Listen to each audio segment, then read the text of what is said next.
Hola a todos, continuando con esta serie de videos, vamos a tratar en el mismo prevención de infecciones asociada al sistema de salud.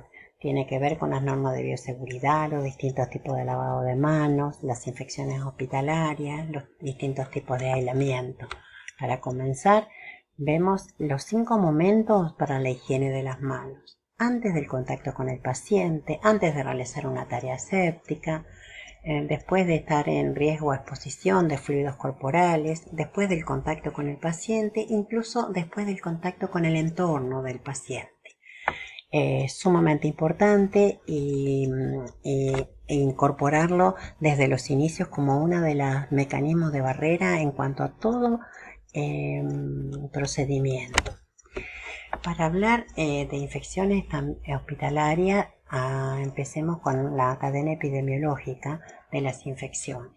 Tenemos el agente, el reservorio y el huésped, y tenemos el modo de transmisión por el cual tenemos una puerta de salida, una puerta de entrada. Esto es lo que se conoce como la cadena epidemiológica. Acá interactúa el reservorio, que es el portador del agente infectante, es decir, donde va a estar el microorganismo infectante. El huésped susceptible es la persona susceptible, el paciente.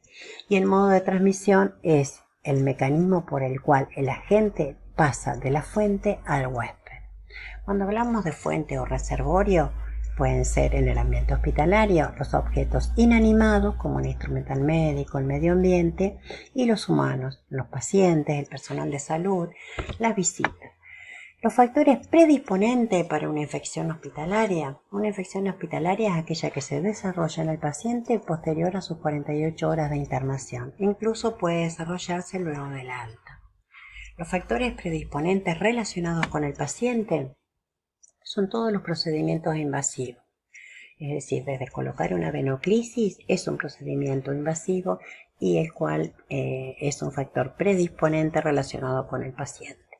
La inmunosupresión, tratamiento antimicrobiano previo y el mal estado general. Factores predisponentes relacionados con la institución. La falta de educación continua del personal. La capacitación debe ser continua, constante. La falta de protocolos de procedimientos. Debe haber protocolos para proceder o para todo procedimiento, por simple que sea, debe haber un protocolo, un manejo estandarizado de una técnica. Un procedimiento invasivo con falla en cuanto a la técnica aséptica. Ausencia de implementación de medidas para evitar las infecciones hospitalarias. La limpieza institucional, fundamental para la prevención de las infecciones hospitalarias, y la baja adherencia en el lavado de manos.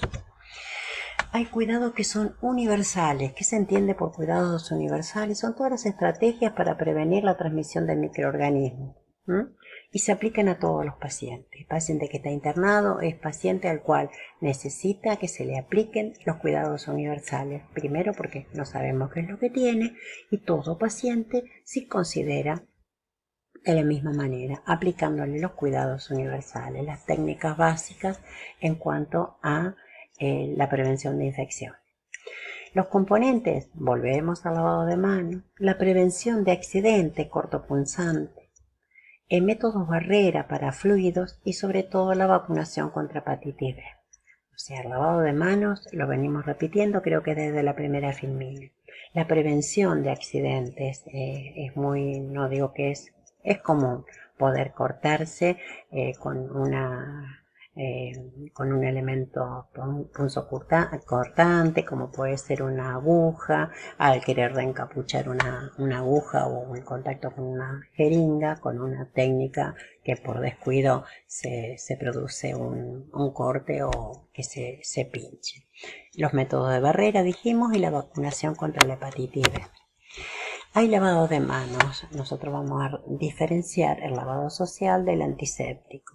El lavado social es el común, el simple, el que usamos en la vida diaria. Tiene una diferencia fundamental con el lavado con antiséptico. El lavado social es el lavado que usamos en casa, en la vida diaria, antes y después de comer, antes y después de ir al baño, al ingreso a la institución.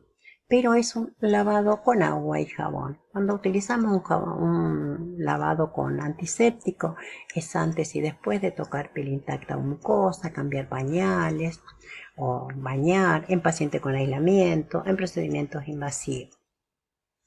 Cuando las manos están visiblemente sucias o en contacto con secreciones, siempre lavado con antiséptico. Las manos visiblemente limpias permiten un lavado con alcohol en gel. Otra instancia que tiene mucho que ver con las infecciones hospitalarias es el aislamiento. Hay distintos pacientes con patologías, las cuales por sus características deben estar aislados. Bueno, vamos a ver el modo de transmisión por contacto. En este caso es directo, hay un contacto directo entre la fuente y el huésped, ¿sí? Hay un contacto indirecto, en este caso son las manos del personal o los objetos inanimados, como habíamos dicho, el instrumental médico, los juguetes, en las salas de pediatría, las manos del personal que se colonizó, es decir, se infectó desde otro paciente. Generalmente hay carteles que los vamos a reconocer con la letra C, en este caso es visita restringida porque el aislamiento es por contacto. Hay que tener cuidado para con los familiares que deben higienizarse las manos antes y después de salir de la habitación. El equipo de salud debe usar guantes al ingresar a la habitación, colocarse camisolín antes de ingresar y los elementos que ingresan a la habitación deben permanecer adentro. Cuando hablamos de transmisión por contacto, los microorganismos pueden producir generalmente microorganismos multiresistentes, diarrea, infecciones cutáneas, infecciones gastrointestinales, por ejemplo de pacientes incontinentes o que usen pañales, infecciones respiratorias. Las medidas de aislamiento de contacto, una habitación individual. Idealmente, es decir, sería mejor con un espacio para cambiarse antes de entrar. Guantes no estériles, no es necesario que sean estériles, sino de uso guante común. El camisolín, especialmente en caso de tener que rotar o higienizar al paciente. Y por supuesto los elementos de uso exclusivo. Cuando hablamos de aislamiento de contacto, en este caso involucra las vías respiratorias. Precaución por gota. En este caso también tenemos las gotas que se liberan por las vías respiratorias al hablar. Hasta 1 metro, hasta 1 metro una gota puede ser liberada por la respiración. Pueden desplazarse según la velocidad, un poco más lejos, y tiene que ver la humedad y la temperatura. No quedan suspendidas en el aire y se depositan sobre el medio ambiente. Se transmiten también por contacto directo o indirecto. En este caso podemos encontrar carteles con visita restringida, en este caso con la letra G por gota. El equipo de salud y familiares mantener las puertas cerradas, higienizarse las manos antes y después de entrar a la habitación, usar barbijo triple capa a menos de 1,5 metros del paciente. Si el paciente sale de la habitación, por supuesto colocar un barbijo triple capa. La transmisión por gotas, en este caso los microorganismos, una infección invasiva, una meningitis, neumonía, infecciones respiratorias, exantémicas, paperas. Acá la habitación es individual, lo ideal, y separado más de 1 metro de otro. Por ejemplo en áreas como unidad de terapias intensivas. Barbijos a menos de 1 metro. Medidas de contacto. No requiere tratamiento del aire ni ventilación. Puede permanecer con la puerta abierta. Sí requiere salir de la habitación con barbijo quirúrgico. Precauciones respiratorias. En este caso van a estar con la visita restringida, un cartelito que identifica el aislamiento con la letra R. El equipo acá de salud y familiares mantener las puertas cerradas, higienizarse las manos antes de ingresar y salir de la habitación, colocarse barbijos antes de entrar a la habitación y si el paciente sale de la habitación, colocar barbijo triple capa. Habitación, en este caso, habitación individual, con ventana o sistema de extracción y puerta cerrada. El aire de la ventilación debe ser liberado al exterior.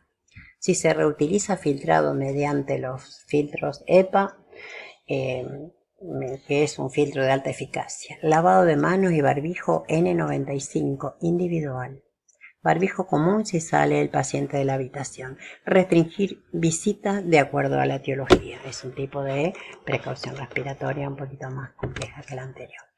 Hay lo que se conoce como una asignación empírica de aislamiento, en cuanto a aislamiento por aire, por gota, por contacto o inmunocomprometido. Una asignación empírica en cuanto a aire, el rash vesicular, el macular, catarro, fiebre, tos o infiltrado pulmonar.